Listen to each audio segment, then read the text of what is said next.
My beloved friends, before we speak of Jesus, before we speak of affirmations, before we speak of any teaching at all, let us begin where all truth must begin, not in words, not in thought, but in the stillness of consciousness itself. Let us pause here, not as an exercise, not as a method, but as a simple recognition that awareness is already present. You are conscious now. You are aware now. And this awareness did not come because you summoned it, nor because you practiced for it, nor because you repeated anything. It is simply here. This is the holy ground upon which all true understanding stands. For many years now, the world of spirituality has become very busy. There is much speaking, much declaring, much repeating, much effort expended in the hope of bringing God closer, health nearer, peace more secure, supply more abundant. And yet, beneath all of this activity, there is a quiet confusion that few dare to look at honestly. The confusion is not in the desire for good, for God has placed that desire in every heart. The confusion lies in the assumption that truth must be spoken in order to become real, that God must be declared in order to be present, that life must be affirmed in order to function. We are told today that if we repeat certain words often enough, believe them strongly enough, feel them intensely enough, they will become true. And so many earnest seekers rise each morning declaring, I am this, I am that, hoping that by repetition they may persuade life to change its course. Yet, my friends, let us look gently and honestly. Did Jesus ever do this? Did he rise each day to affirm his power? Did he repeat statements to convince the universe to cooperate with him? Did he declare truth in order to make it so? The record shows us something very different. Jesus said, I of mine own self do nothing. And again he said, the Father that dwelleth in me, he doeth the works. These are not the words of a man attempting to use truth. These are the words of one who has ceased using altogether. They are the words of consciousness resting in its source. Jesus was not speaking toward God, he was living from God. He was not declaring truth to create reality. He was abiding in reality and allowing it to reveal itself. Let us be very clear at the outset. This is not a condemnation of affirmations, nor a criticism of those who use them. The spiritual path is always gentle. It never accuses, it only uncovers. And what we are uncovering here is a subtle but profound distinction, one that, if seen, can release the seeker from endless effort and return him to peace. The distinction is this: there is a vast difference between speaking truth and recognizing truth. One comes from the human mind reaching outward. The other arises from consciousness resting inward. Jesus never taught his disciples to repeat phrases in order to change conditions. Instead, he said, be still and know that I am God. He did not say declare that God is or affirm that God will act. He said know. And knowing is not an activity of the lips, nor even of the thinking mind. Knowing is the quiet certainty that dawns when striving ceases. It is the awareness that does not need to announce itself because it is self-evident. When Moses stood before the burning bush and asked, "Who shall I say sent me?" the answer came not as a description, not as a title, not as a formula, but as a revelation. I am that I am. Not I will be, not I shall become, not I must be affirmed, simply I am.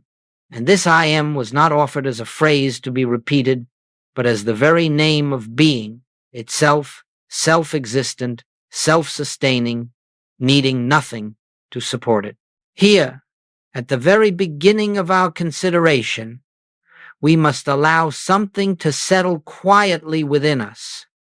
If truth must be repeated in order to function, then it is not truth. If God must be reminded to act, then he is not God. If life depends upon our declarations, then life is fragile indeed. But the Christ revealed something else entirely. He revealed that life is already complete, already whole, already functioning as divine law, and that the human struggle arises only from not recognizing this. Joel Goldsmith spent his life pointing away from effort and back toward awareness. Again and again he reminded us that we are not here to improve humanhood, but to awaken from it. Not to fix life, but to see through the belief that life is broken. And so, as we move forward in this contemplation, let us do so without the desire to gain something, achieve something, or add something to ourselves. Let us simply remain open. Let us listen, not with the mind that wants answers, but with the heart that is willing to be still. For what we are about to explore is not a new technique, nor a better affirmation, nor a more powerful method. It is a return to the simplicity that Jesus lived, from a simplicity so quiet that the busy mind often overlooks it. And yet, in that simplicity lies the secret of his power, his peace, and his freedom. Except ye become as little children, he said, ye shall not enter the kingdom of heaven. And the child does not affirm life into existence. The child simply lives. So too must we learn again to live from the source rather than speak toward it. And this begins here, now, in the stillness of recognition. My friends, having entered this stillness together, let us now look gently at what has quietly come to dominate much of modern spiritual practice.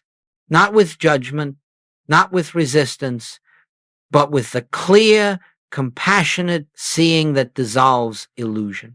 For wherever truth is seen clearly, error loses its power without struggle. Today, the spiritual seeker is often taught that the path to God is paved with effort.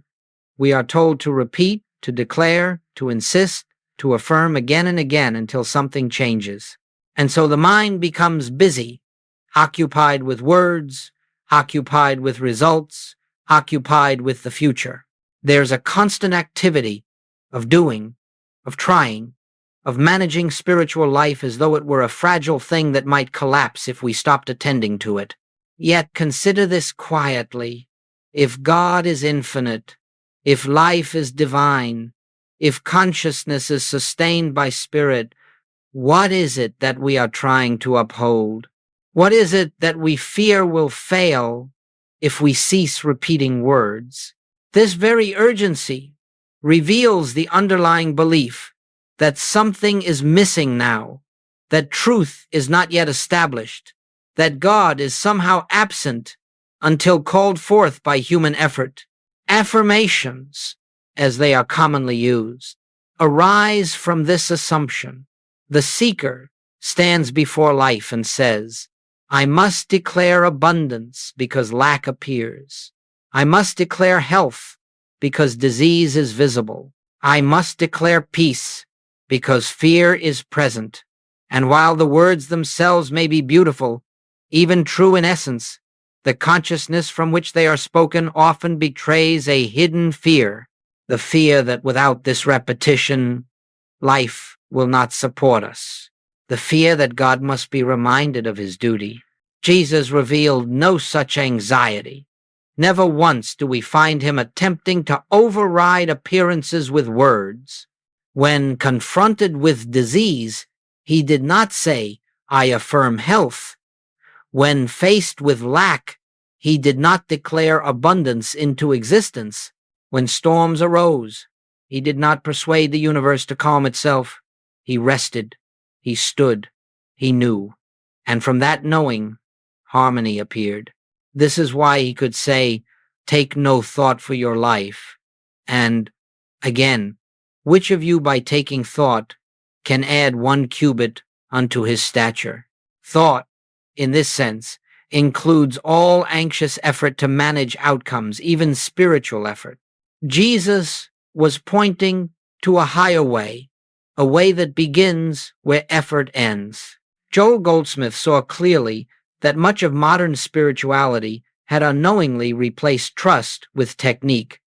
He observed that the human mind, once it enters the spiritual path, often carries its old habits with it. Where once it worried about money, it now worries about manifesting abundance. Where once it feared sickness, it now fears failing to affirm correctly. Where once it sought control through planning, it now seeks control through spiritual language. The form changes, but the underlying consciousness remains the same. And so we must ask ourselves, not critically, but honestly, from where am I speaking when I repeat these words? Am I resting in the assurance of God's presence, or am I trying to make something happen? Am I acknowledging what is, or am I attempting to change what appears? Am I living from truth, or am I using truth? Jesus said, "The kingdom of God is not meat and drink, but righteousness and peace and joy in the Holy Ghost." The kingdom is not built through effort. It is entered through recognition. It does not respond to pressure. It reveals itself in surrender. And this is why all effort-based spirituality eventually leads to fatigue. The seeker becomes tired, discouraged, even disillusioned, wondering why so much speaking has produced so little peace. The tragedy is not that affirmations fail, but that they distract from something infinitely simpler. They keep the attention outward toward words, toward results, toward time. They encourage the seeker to remain in the posture of one who is becoming rather than one who already is. And as long as one is becoming, one is not resting. As long as one is striving, one is not receiving. "Come unto me, all ye that labor and are heavy laden, and I will give you rest," Jesus said. He did not say, "Come and labor more efficiently." He did not say, "Come and speak more convincingly." He offered rest. And rest, in spiritual terms, is not inactivity. It is the cessation of the false sense of responsibility for life itself. Let us understand this clearly. The moment you feel that your well-being depends upon how well you repeat words, how consistently you affirm, how strongly you believe, you have unknowingly placed yourself back at the center of the universe. And Jesus removed himself from that center entirely when he said, "The Father within me doeth the works." This was not humility as a moral virtue. It was a statement of fact. He had seen that the personal self was never the doer. So the modern obsession with affirmation is not a moral error. It is a misunderstanding of identity. It is the belief that the human mind must act in order for God to function. And until this belief is seen and gently released, the seeker remains busy but not free, devoted but not at peace, sincere but still burdened. We are not here to perfect a method. We are here to awaken from the belief that method is necessary. And this awakening begins the moment we dare to question not the words we speak, but the consciousness from which we speak them. My friends, if we would truly understand why Jesus never used affirmations, we must be willing to see from where he lived, from where he spoke, and from where he acted. For every word that comes from the mouth reveals the consciousness behind it. Words spoken from fear carry fear. Words spoken from effort carry strain. But words spoken from realization carry authority without force, peace without explanation, power without assertion. Jesus did not live as a man attempting to reach God. He lived as consciousness resting in God. This is the standpoint from which all of his words flowed. And unless we glimpse this standpoint, we will continue to misunderstand not only his teachings, but his entire life. We will try to imitate his words while missing the consciousness that made those words unnecessary. Consider again his simple, radical declaration, "I of mine own self do nothing." These are not the words of a teacher diminishing himself for humility's sake. These are the words of one who has seen through the illusion of a personal doer. He is not saying, "I choose not to act." He is saying, "There is no personal self here to act." And then he adds, "The Father that dwelleth in me, he doeth the works." Here, Jesus places the entire responsibility of life where it belongs in God. Now ask yourself quietly, if Jesus knew that the Father within was doing the works, what need would there be for affirmations? What need would there be to repeat statements of truth, to convince life to respond? Would you remind the sun to shine? Would you affirm that your heart must beat? Would you declare that life should sustain itself? No, these things occur because they are governed by law, not by human insistence. Jesus lived in the recognition that divine law was already functioning. He did not attempt to activate it. He did not try to direct it. He did not seek to influence it with words. He trusted it not as belief, but as fact. And this trust was so complete that fear had no place to attach itself. When he said, "Before Abraham was I am," he was not making a philosophical statement. He was revealing identity.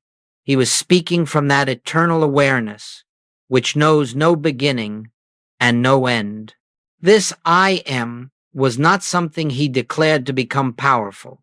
It was what he knew himself to be. And because he knew it, he did not need to speak it repeatedly. We must see this clearly. Jesus did not use words to change reality. He used words to reveal reality. His words were never a means to an end. They were expressions of what was already seen. This is why they carried authority. Not the authority of personality, but the authority of truth recognized. Joel Goldsmith often reminded us that Jesus was not demonstrating personal power. He was demonstrating the powerlessness of the personal sense. He was showing that when the belief in separation dissolves, what remains is the effortless activity of God. Healing, supply, harmony, these were not goals Jesus pursued. They were the natural effects of consciousness aligned with its source. When Jesus stood before disease, he did not see something to be overcome. He saw something unreal, something without law, something without divine authority. And because he did not accept it as real, it could not remain. Not because he denied it with words, but because he saw through it with awareness. He said, "Judge not according to the appearance, but judge righteous judgment." Righteous judgment is not positive thinking. It is not replacing one thought with another. It is spiritual discernment, the ability to see what is of God and what is not, and to rest in that seeing without struggle. Jesus' entire ministry flowed from this one recognition. God is present. God is active. God is sufficient. Therefore, nothing needs to be added, corrected, improved, or persuaded. This is why he could withdraw into silence so often. This is why prayer for him was not asking, but communion. This is why he could say, "Your Father knoweth what things ye have need of before ye ask him." What kind of consciousness would say such a thing? Only one that is free from anxiety. Only one that has relinquished the belief that life depends upon human effort. Only one that has discovered the kingdom within and found it complete. My friends, until we see that Jesus lived from a different standpoint altogether, we will continue to borrow his language while missing his life. We will say, "I am" as a declaration while he lived, "I am" as identity, we will speak truth to fix conditions, while he rested in truth and allowed conditions to dissolve. This is not something to imitate outwardly. It is something to awaken to inwardly. The standpoint Jesus lived from is not reserved for him alone. It is the natural state of consciousness when the belief in separation has fallen away. And it is this standpoint, not words, not affirmations, not effort, that we are being gently led back to. My beloved friends, now we come to a point that must be seen very clearly, yet very gently, for here lies one of the most subtle crossroads on the spiritual path. Many sincere seekers linger here for years, not because they lack devotion, but because they have not yet discerned the difference between affirmation and recognition. The words may sound similar, the intention may feel noble, but the consciousness behind them is entirely different. Affirmation, as it is commonly practiced, begins with a sense of absence. Something appears lacking, broken, fearful, or incomplete, and the human mind responds by speaking words of truth in an attempt to change that appearance. There is effort in it. There is direction in it. There is a future orientation in it. Even when the words are correct, the standpoint is still that of one who is trying to arrive somewhere else. Recognition begins from an entirely different place. Recognition does not speak toward truth. It rests in truth. It does not attempt to change what appears. It sees through the appearance to what is eternally real. Recognition is not something you do. It is something that dawns when effort ceases. It is not an activity of the mind, but a yielding of the mind to awareness. Jesus never affirmed God into existence. He never declared unity in order to achieve it. He never spoke health to make it real. He recognized God as the only presence, health as the only law, life as eternally whole. And because this recognition was complete, there was no need to reinforce it with repetition. Consider this quietly. If you must repeat a statement in order to believe it, then belief is still operating. And belief, no matter how positive, is not knowing. Jesus did not believe in God. He knew God. He did not hope that divine law would function. He rested in the certainty that it already was functioning. This is why his words were few, simple, and often followed by silence. Joel Goldsmith spoke often of this distinction, though always in his gentle way. He reminded us that truth does not become more true by repetition. 2 + 2 is 4, whether spoken once or 1,000 times. The law does not respond to insistence.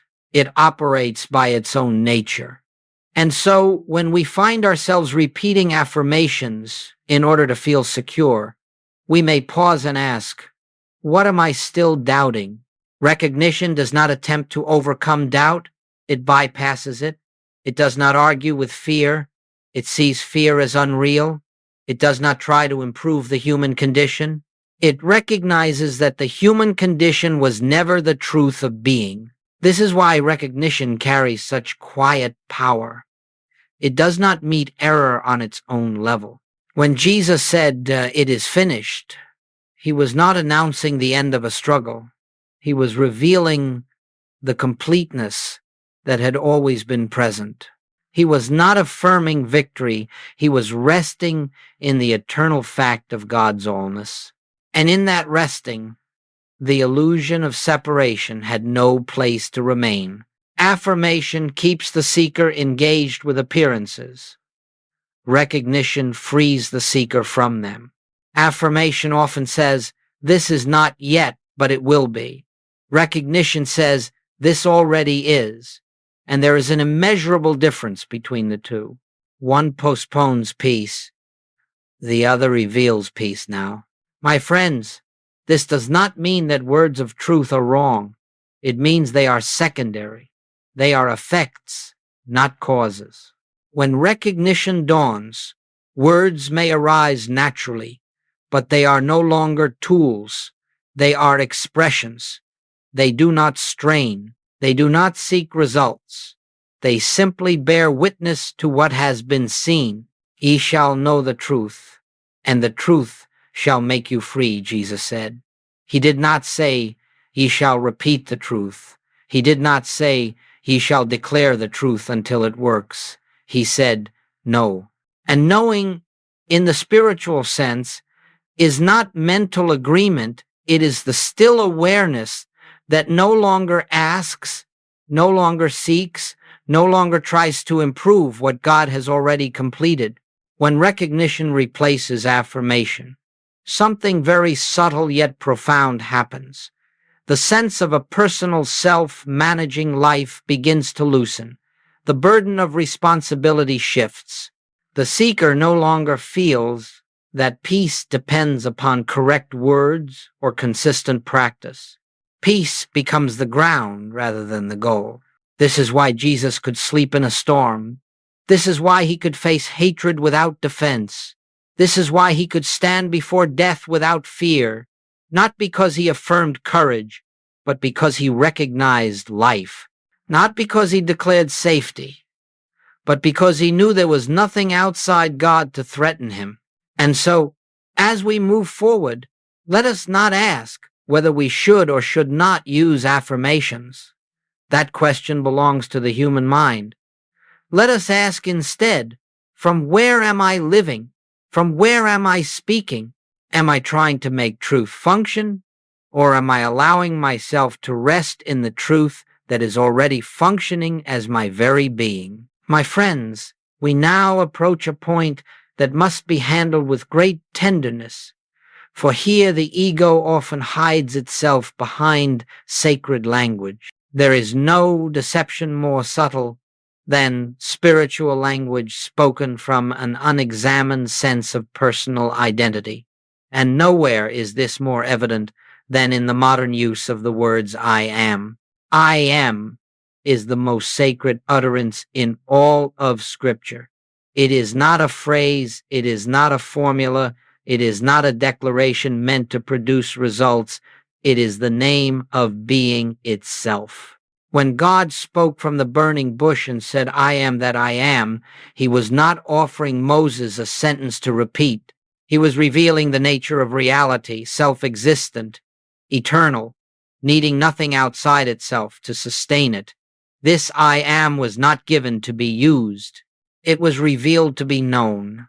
Yet the human mind, once it encounters this truth, often does what it has always done. It takes what is revealed inwardly and turns it outward into a tool. And so we hear, I am healthy, I am abundant, I am successful, I am loved. The words may be true in essence, but we must look beyond the words and see from where they are spoken. Are they arising from realization, or are they being used to cover fear?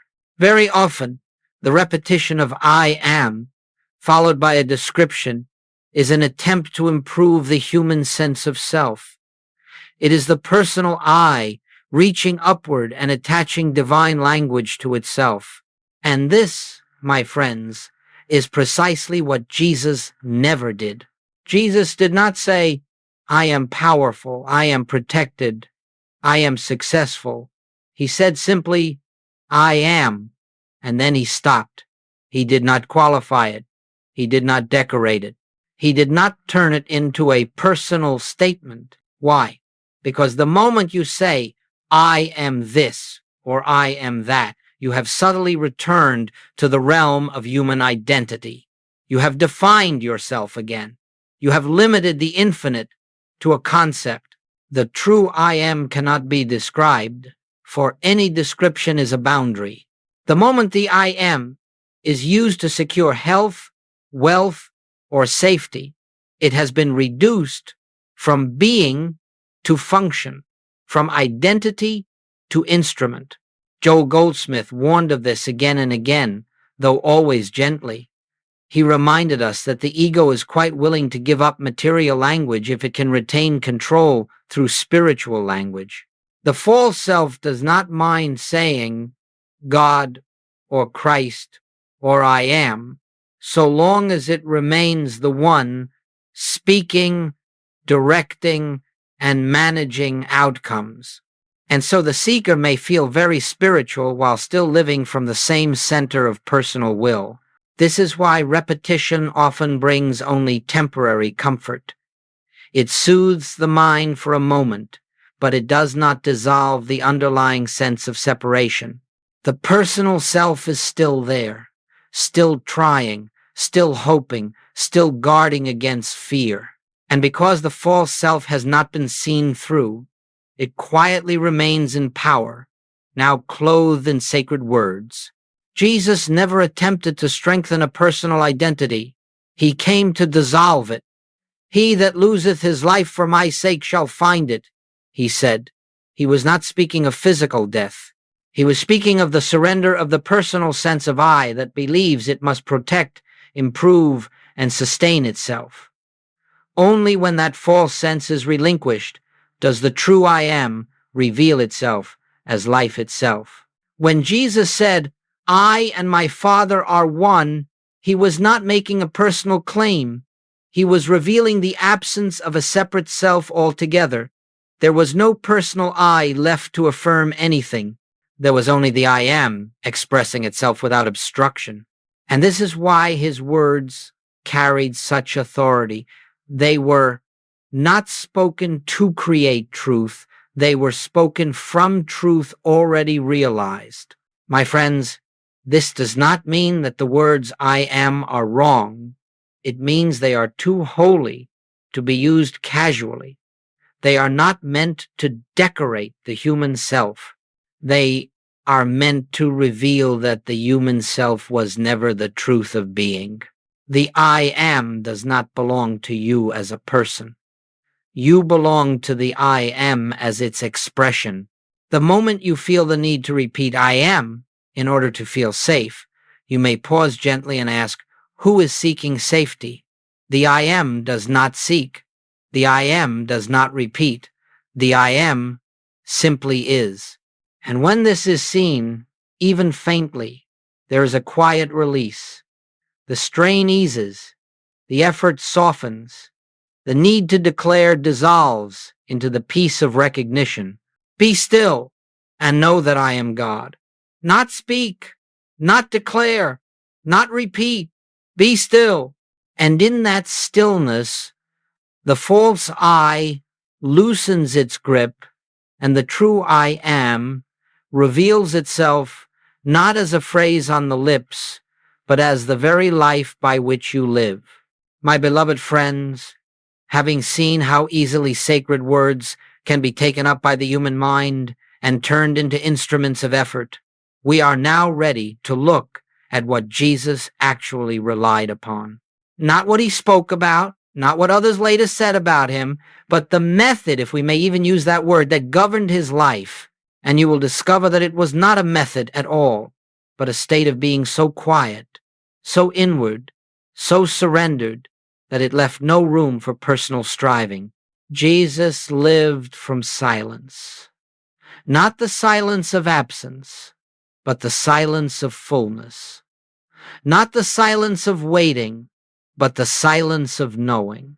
Again and again in the record, we find him withdrawing from the crowd, retreating from activity, going alone into the mountain, entering into solitude. Why? Was it to rest the body? Perhaps. But far more deeply, it was because he knew that truth is not heard in noise, and God is not realized in effort. He did not go into silence to ask God what to do. He did not enter prayer to persuade God to act.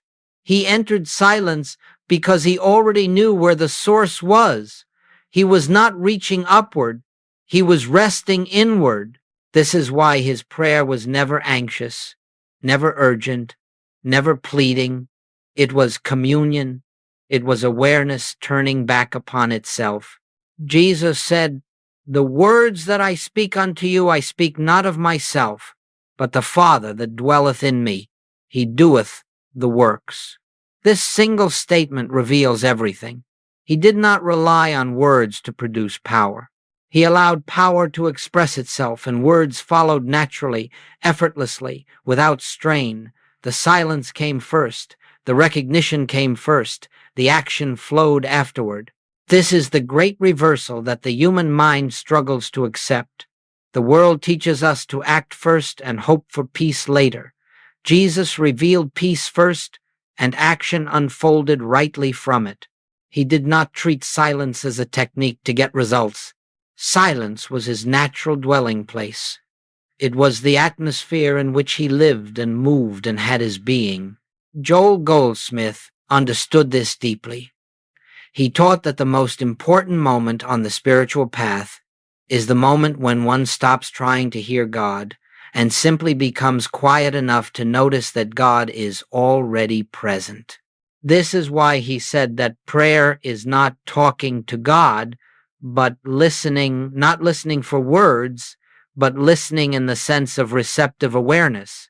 The human mind fears silence because silence removes its function. In silence, there is no planning, no affirming, no controlling. And so the mind asks, what if nothing happens? But Jesus lived to show us that everything happens when personal effort ceases. Take no thought, he said, not because thought is evil, but because thought cannot do what awareness already is. When Jesus faced the tomb of Lazarus, he did not affirm life repeatedly. He did not declare victory over death. He lifted his eyes and said, Father, I thank thee that thou hast heard me, and I knew that thou hearest me always. This is not a prayer of request. This is recognition. He was acknowledging what already was. And then, without strain, without effort, life revealed itself. Silence, my friends, is not empty. It is pregnant with truth. It is the womb in which realization unfolds. When you enter silence not to achieve something, but to rest as awareness itself, you are standing on the same ground from which Jesus lived. And in that ground, fear cannot root itself, lack cannot sustain itself, discord cannot claim authority. This is why Jesus could say, Peace I leave with you, my peace I give unto you, not as the world giveth. The world gives peace after conditions change. The Christ reveals peace before conditions are even addressed. And once peace is established inwardly, the outer picture rearranges itself without struggle. The silent method Jesus used is not something to copy outwardly. It is not about retreating to mountains or closing your eyes for a certain number of minutes. It is about relinquishing the belief that you are the one who must make life work. It is the surrender of personal responsibility for divine activity. It is the quiet recognition the Father within is doing the works. When this is seen, even dimly, the compulsion to affirm begins to fade.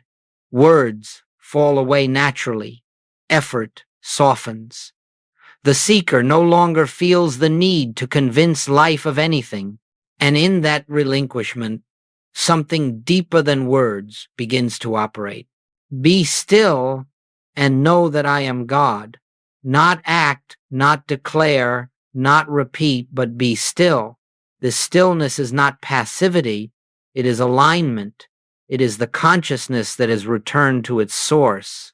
And from this source, life flows freely, intelligently, harmoniously, without strain. My friends, now we arrive at a place where much confusion has entered the spiritual path, even among those of sincere devotion. It is the misunderstanding of prayer itself. For when prayer is misunderstood, all spiritual practice becomes strained, effortful, and subtly fearful. And when prayer is understood, effort falls away and life is revealed as already held in divine order. Prayer, as Joel Goldsmith taught it, was never asking God for anything. It was never declaring truth to make it happen. It was never informing God of a condition, nor reminding God of a need. Prayer, in its true sense, is the conscious recognition of God's presence where you are. It is the inward turning of awareness from appearance to reality. It is communion, not conversation. Jesus made this clear when he said, "Your Father knoweth what things ye have need of before ye ask him." If this is true, and Jesus spoke only from what he knew, then what purpose could asking possibly serve? What function would declaration fulfill? Asking implies absence. Declaring implies uncertainty. Recognition alone implies truth. The human sense of prayer is rooted in separation. It assumes God is somewhere else, listening from a distance, perhaps willing, perhaps reluctant, perhaps waiting to be convinced by sincerity or persistence. But Jesus never prayed to a distant God. He communed with the Father within, and Goldsmith devoted his life to restoring this understanding to modern seekers. When Jesus prayed, he did not say, "Father, make thyself present." He said, "Father, I thank thee." Gratitude is not persuasion. Gratitude is recognition. It is the acknowledgement of what already is. And this is why gratitude is so powerful. It does not ask for fulfillment. It rests in fulfillment. Joel Goldsmith often said that the moment you recognize the presence of God, prayer is complete. Nothing more is needed. There is no power outside you to move. There is no condition to overcome. There is no truth to convince into operation. Divine law is already functioning, and prayer simply aligns consciousness with that fact. This is why Goldsmith warned against prayer that seeks to change conditions. The moment prayer becomes an attempt to alter appearances, it has left the realm of spirit and entered the realm of human will. And human will, no matter how well-intentioned, cannot produce spiritual results. It can only rearrange appearances temporarily. Jesus said, "Seek ye first the kingdom of God and his righteousness, and all these things shall be added unto you." Notice the order. First the kingdom, first the recognition of God's presence, and only then do things appear as effects. When this order is reversed, prayer becomes struggle. When it is honored, prayer becomes rest. My friends, declaring truth in order to get something is still a form of asking. It may sound more confident, more spiritual, but the consciousness behind it is the same. It says, "This is not yet real, and I must make it so." True prayer never says this. True prayer says, "It is." Jesus never prayed for health. He never prayed for supply. He never prayed for protection. He lived from the awareness that life itself was God. And from that awareness, health, supply, and protection were natural expressions. They did not require verbal reinforcement. They flowed as law. Goldsmith taught that prayer is not something you do at a certain hour of the day. It is a state of being. It is the continuous awareness of God as the only presence, power, and activity. When this awareness is present, even silently, even wordlessly, prayer is occurring. This is why silence is so essential. In silence, there is no asking. There is no declaring. There is no mental outlining of what should happen next. There is only the quiet awareness of being. And in that awareness, the full sense of separation dissolves. Be still and know that I am God. Not ask, not declare, not repeat. Know. Knowing does not strain. Knowing does not hope.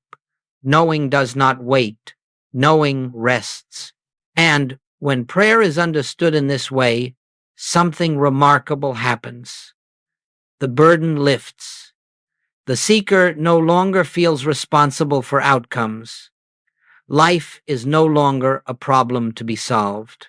It becomes a revelation unfolding moment by moment. Fear diminishes, not because it is fought, but because it is no longer believed. This is the prayer Jesus lived. This is the prayer Goldsmith taught.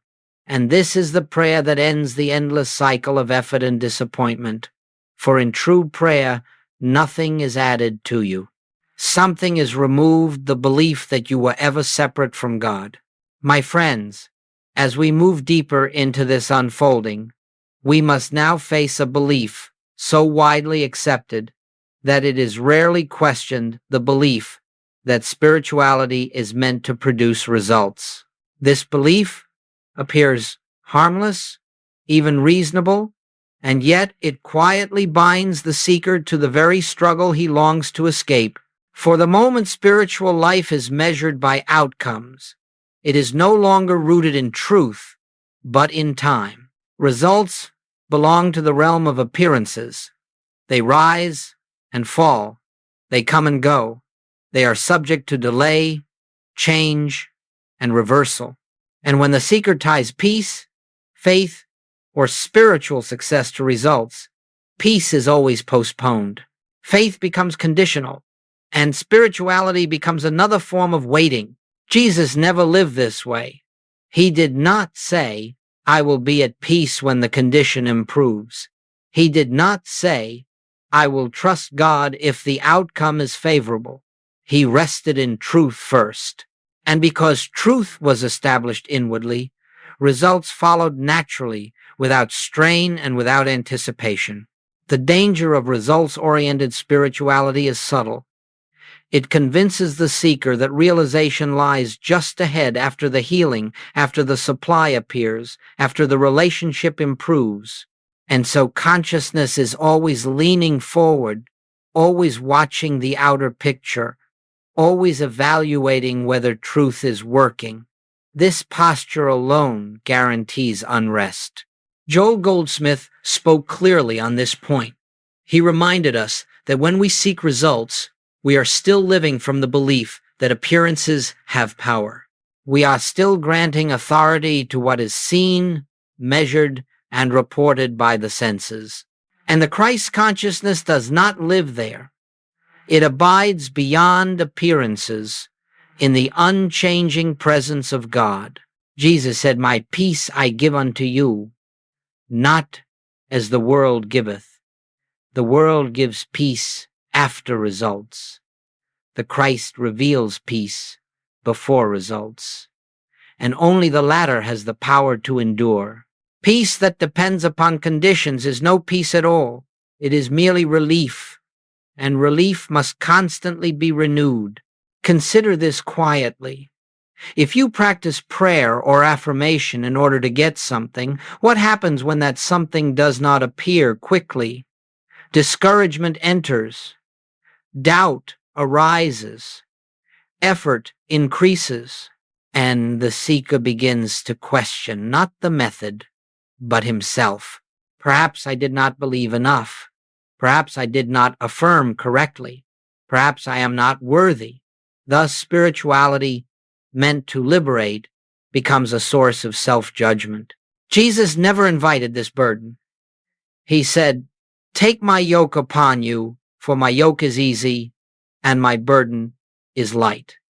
The burden becomes heavy only when the seeker assumes responsibility for producing results. When that responsibility is surrendered, the yoke dissolves and life flows. Results are effects. They cannot be chased without strengthening the illusion that they are causes. When consciousness rests in God as the only cause, effects appear in their proper time and form. But when effects are pursued directly, the seeker remains entangled in appearances, even while speaking spiritual language. This is why Jesus instructed, "Seek ye first the kingdom of God," not the healing, not the provision, not the sign, the kingdom.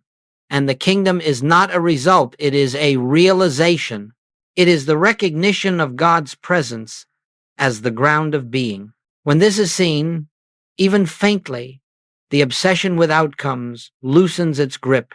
My friends, the spiritual path does not lead from problem to solution. It leads from illusion to truth. And when truth is seen, problems dissolve, not because they were fixed, but because they were never real in the way they appeared. The moment we stop asking, "Is this working?" and begin resting in God is, the entire struggle shifts. Results come and go. Truth remains, and only that which remains can be trusted.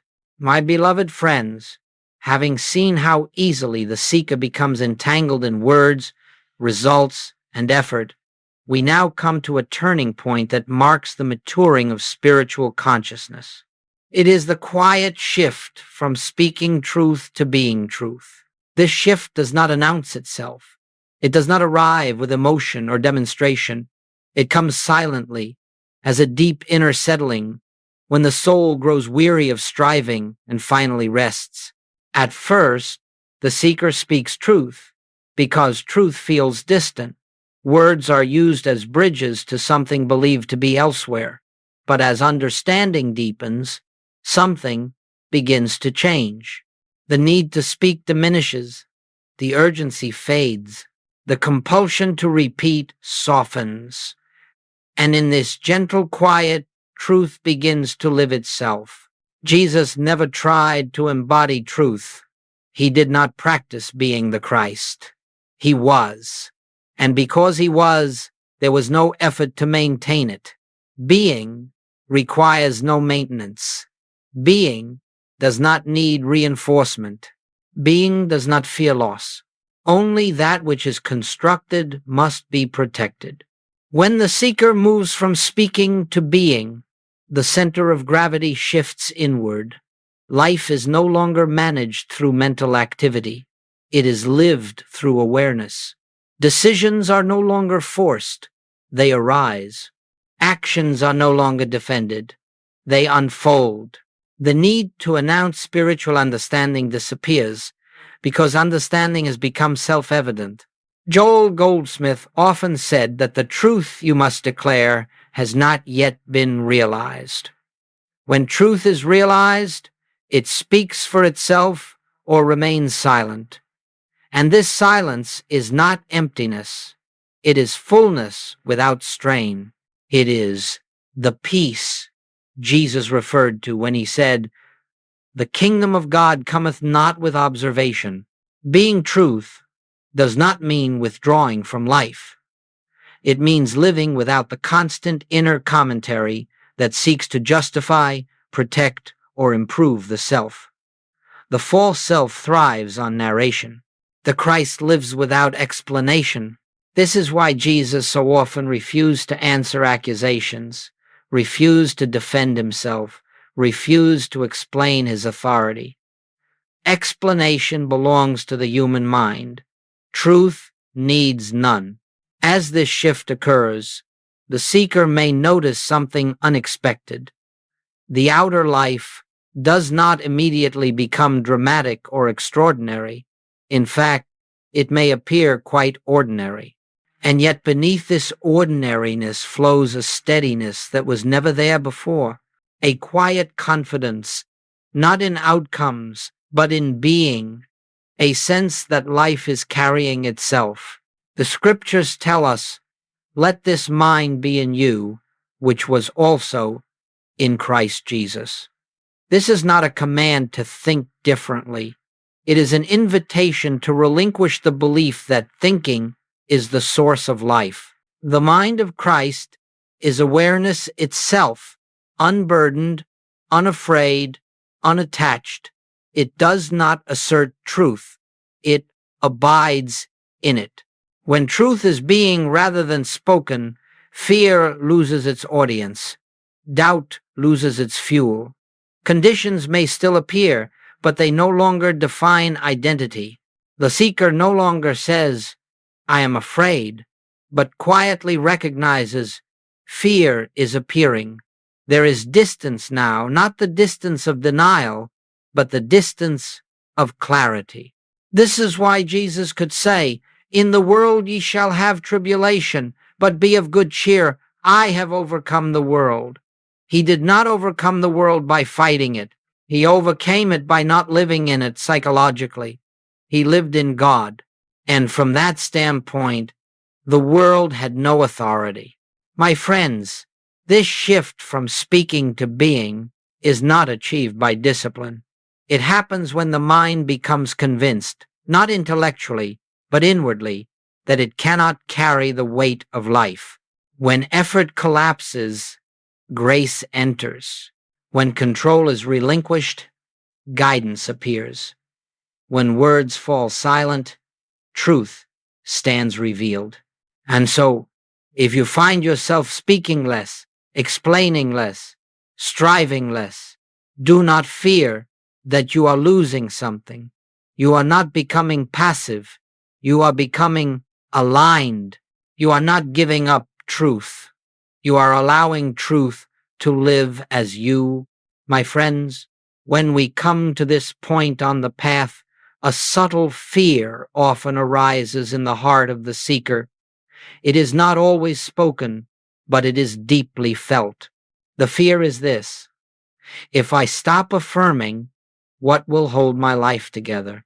If I stop declaring truth, what will protect me? What will sustain me? What will ensure that good continues to appear? This fear reveals how deeply we have believed that life depends upon our mental activity. And yet, the very moment affirmations are dropped, not forced away, not resisted, but gently outgrown, something extraordinary is discovered. Life continues, breath continues, intelligence continues, order continues, and peace, long obscured by effort, quietly comes to the surface. Jesus never feared letting go of words, because he never believed words were holding anything together. He knew that in him we live and move and have our being. He trusted being itself. And when the seeker begins, even faintly, to trust being rather than speech, the need to affirm dissolves naturally. At first, there may be a sense of vulnerability. The mind feels exposed, as though it has lost a shield. For affirmations often function as emotional armor. They are used to push fear away, to cover uncertainty, to reassure the personal self. When they fall away, fear may briefly appear more clearly, not because it has grown stronger, but because it is no longer being managed. This is not a setback. It is a revelation. Joel Goldsmith taught that whatever remains when effort stops is what you actually believe. And so, when affirmations are dropped, what remains is seen plainly. If fear arises, it is not an enemy. It is an opportunity to see that fear was never dissolved by words, only postponed by them. Recognition dissolves what repetition never could. When affirmations fall away, silence takes their place, and in that silence, the seeker begins to notice something unexpected. There is an intelligence at work that does not require instruction. There is a guidance that does not shout. There is a peace that does not rise and fall with circumstances. This peace was always present, but it was hidden beneath the noise of doing. Jesus said, "Consider the lilies of the field, how they grow. They toil not, neither do they spin." He was not offering poetry, he was revealing law. Life does not labor to sustain itself. Only the personal sense labors. And when that labor ceases, life reveals its effortless nature. Dropping affirmations does not mean dropping truth. It means releasing the belief that truth must be used. Truth is not a tool, it is a state of being. And when you stop using it, you begin to live it. You discover that God has been functioning perfectly without your assistance. My friends, this is where trust is born, not the trust of belief, but the trust of experience. You see for yourself that silence does not produce chaos. Stillness does not result in lack. Rest does not invite danger. On the contrary, life begins to unfold with greater harmony because it is no longer being interfered with. Jesus never said, "Without affirmations, ye can do nothing." He said, "Without me, ye can do nothing." And the me he spoke of was not words, not declarations, not effort. It was the living presence of God within. When this presence is acknowledged, not verbally, but inwardly, it becomes evident that it has always been the doer. So when affirmations are dropped, something very simple happens. The seeker stops standing between God and life. The personal sense steps aside. And in that stepping aside, divine order reveals itself. This is not loss, it is liberation. My beloved friends, when affirmations have fallen away and the burden of mental effort has been laid down, a new way of living quietly reveals itself. It is not new in truth, but new in experience. It is the life lived from the inner source, rather than managed from the surface. And this, more than anything else, marks the transition from human striving to spiritual living. Most of humanity lives as though life were a problem to be solved. Each day is approached with planning, guarding, anticipating, correcting, and defending. Even in spiritual practice, the mind often asks, "What must I do today to keep things from going wrong?" And so life becomes a continuous effort to stay ahead of danger, lack, or disorder. Yet Jesus lived in an entirely different relationship to life. He did not manage life, he trusted life. He said, "Therefore take no thought, saying, what shall we eat? Or what shall we drink? Or wherewithal shall we be clothed?" These words are not irresponsible. They are revelatory.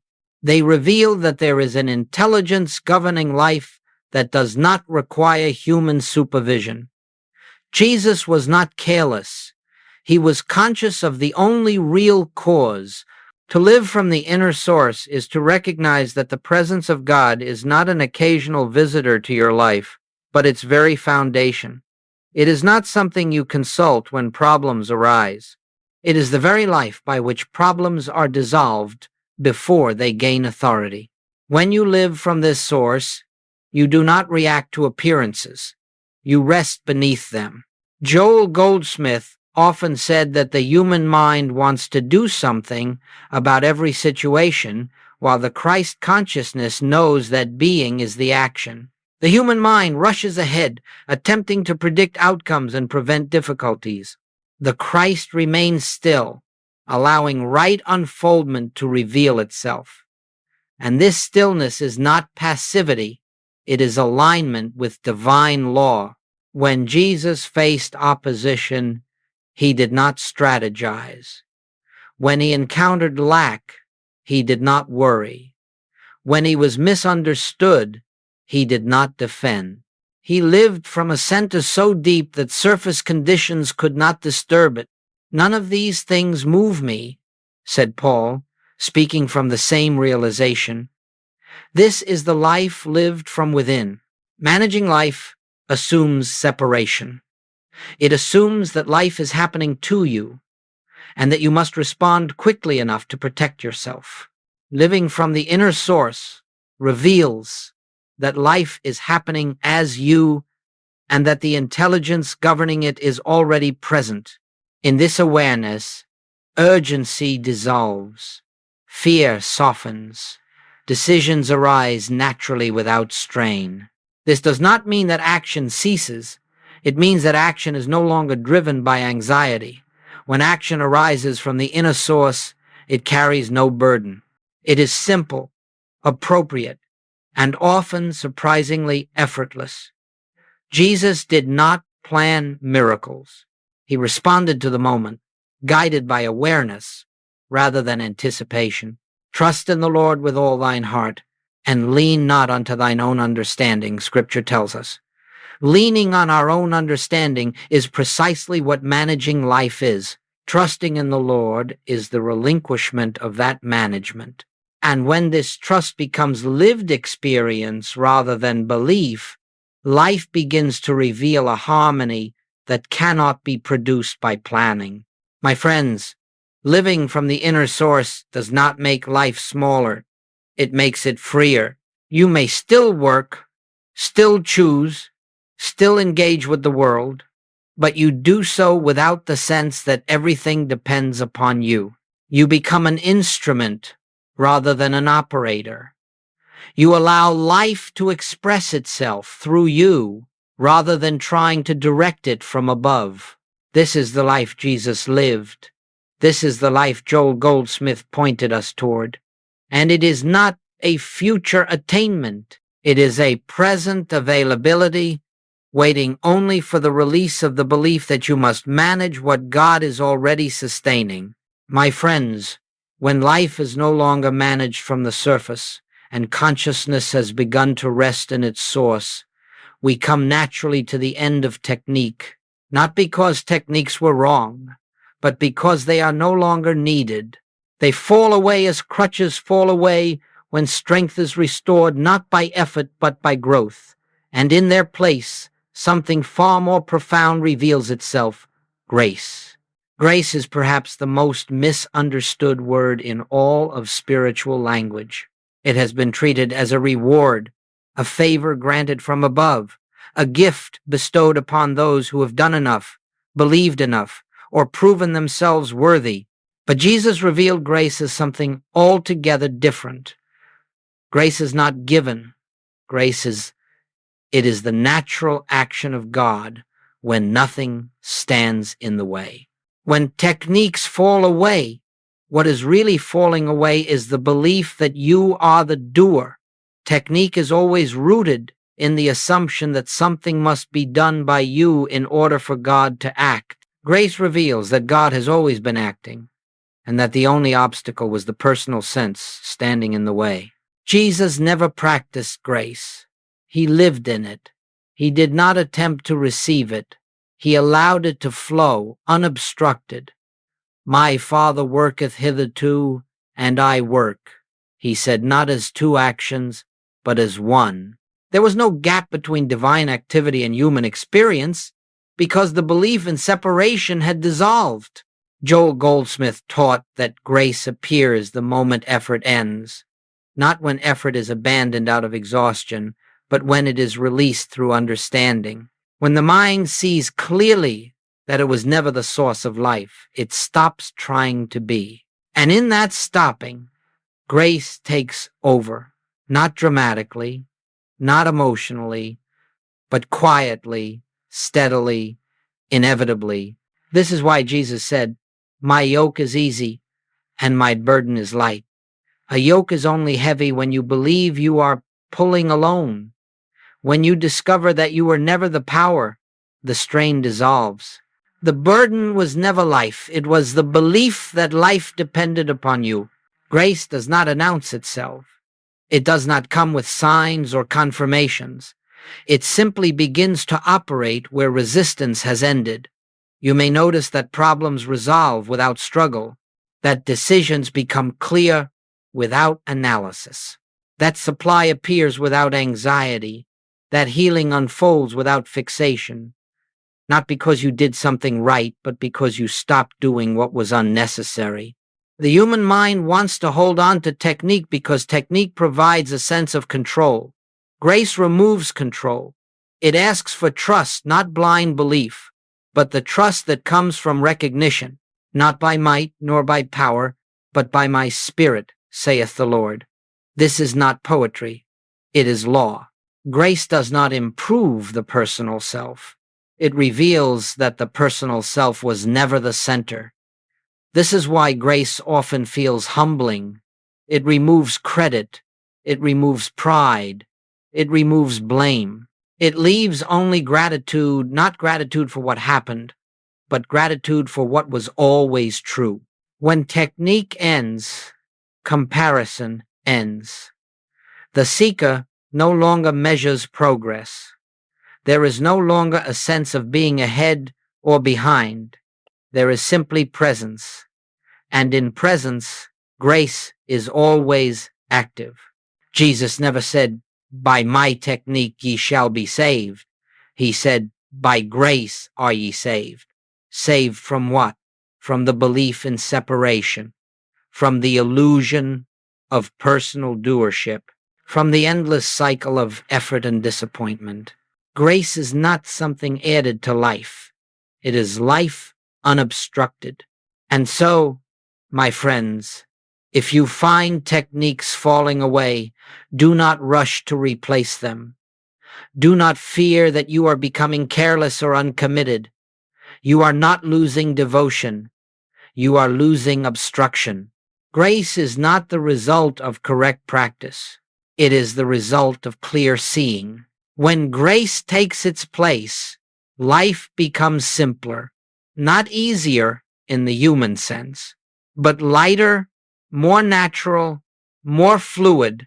You begin to discover that what you once tried to achieve is now simply happening. And this happening is not yours. It is God's own activity expressing itself as your life. My beloved friends, having come to the end of effort and the dawning of grace, we are now prepared to return to the heart of the teaching, the pure I am, untouched by description, unburdened by purpose, unconfined by human meaning. This is the point toward which everything has been leading, though it was never a destination. It is a recognition of what has always been present. The difficulty has never been that we did not know the words I am. The difficulty has been that we have added something to them. We have said, I am this, or I am that, and in doing so, we have clothed the infinite in form. We have taken the name of God and turned it into a statement about the human self, and yet the pure I am precedes every description. It stands before health and sickness, before abundance and lack, before success and failure. It simply is. When Jesus said, "Before Abraham was, I am," he was not placing himself in history.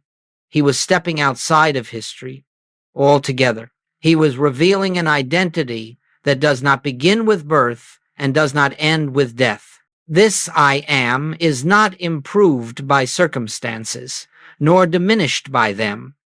It does not need to be protected, nor enhanced, nor secured.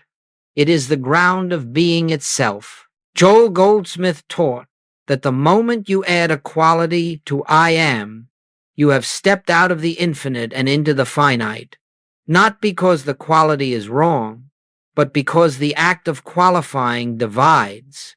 The pure I am cannot be divided. It cannot be measured. It cannot be compared. It cannot be improved. It is already complete. This is why Jesus so often refused titles. When called good, he replied, "Why callest thou me good? There is none good but one, that is, God." He was not rejecting goodness. He was refusing to personalize it. He would not allow the human sense to claim what belonged only to God. He knew that the moment goodness was claimed personally, it was no longer infinite.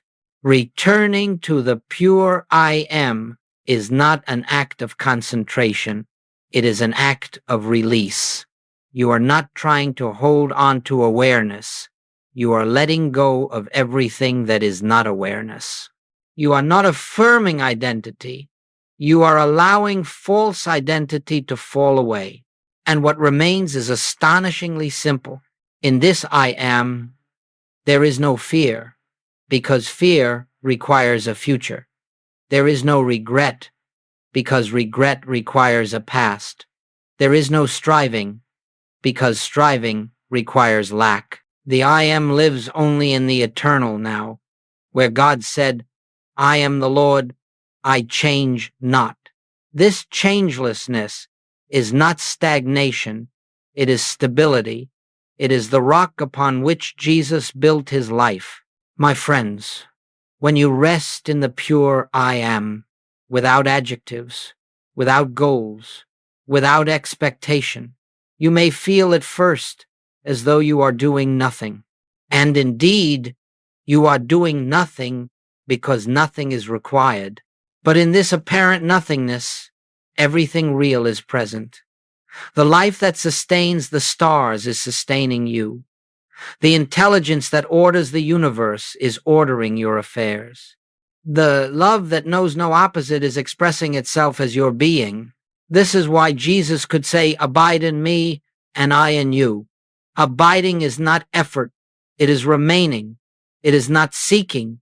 It is staying where you already are. And when you abide in the I am, you discover that it has always been abiding as you.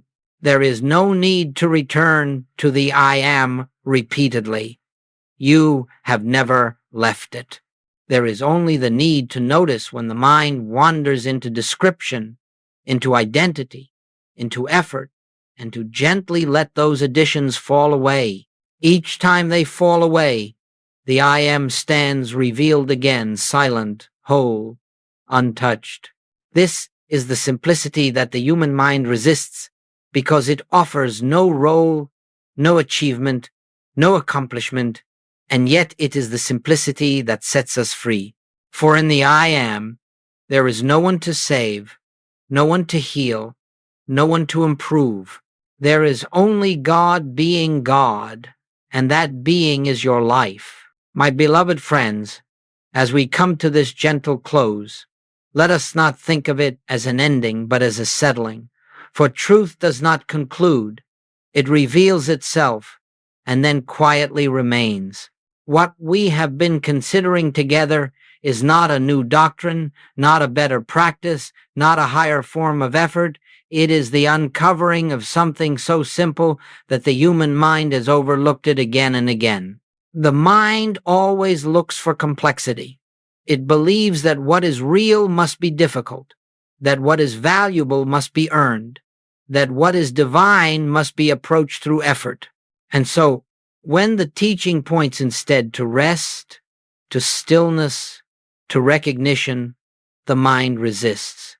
It says, "Surely it cannot be this simple."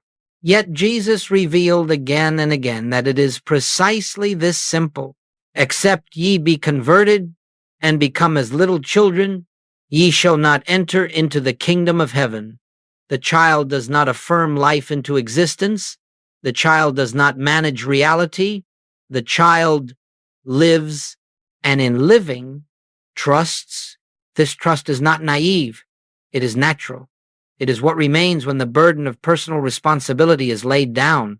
We have seen that Jesus never used affirmations, not because words are wrong, but because they were unnecessary.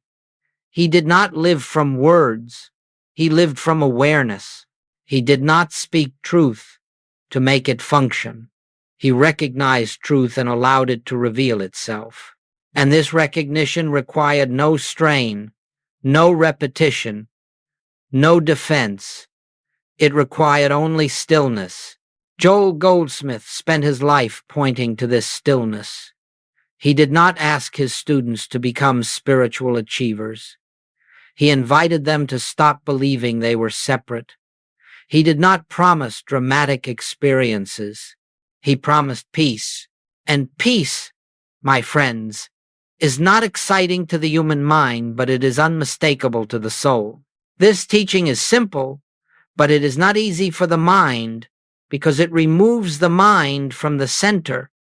It leaves nothing to control, nothing to perfect, nothing to maintain. It reveals that God has always been doing the work, and that our only task, if we may even call it that, is to stop interfering, not by might nor by power, but by my Spirit, saith the Lord. When this becomes more than a verse, when it becomes a lived awareness, life changes quietly but profoundly. Problems lose their weight. Fear loses its authority. Decisions unfold naturally. Guidance appears without pressure. And all of this happens not because you have mastered something, but because you have stopped trying to. My friends, you do not need to remember everything that has been spoken here. Truth does not depend on memory. You do not need to repeat these ideas. Truth does not respond to repetition. You do not need to hold on tightly. Truth is not lost. Simply allow yourself, from time to time, to rest, to sit quietly, to notice awareness itself, to recognize, without words if possible, I am. Not I am this, not I am that, just I am. And in that moment, however brief, the Christ stands revealed, not as a figure in history, but as your own true identity. Jesus said, I am the way, the truth, and the life. He did not say, I will show you the way. He spoke from the I am, that is the way, and that I am has never been absent from you. It has only been covered by effort, by fear, by the belief that something must be done. Let effort fall away. Let silence speak. Let recognition replace repetition. And you will find that what you have been seeking has been living as you all along.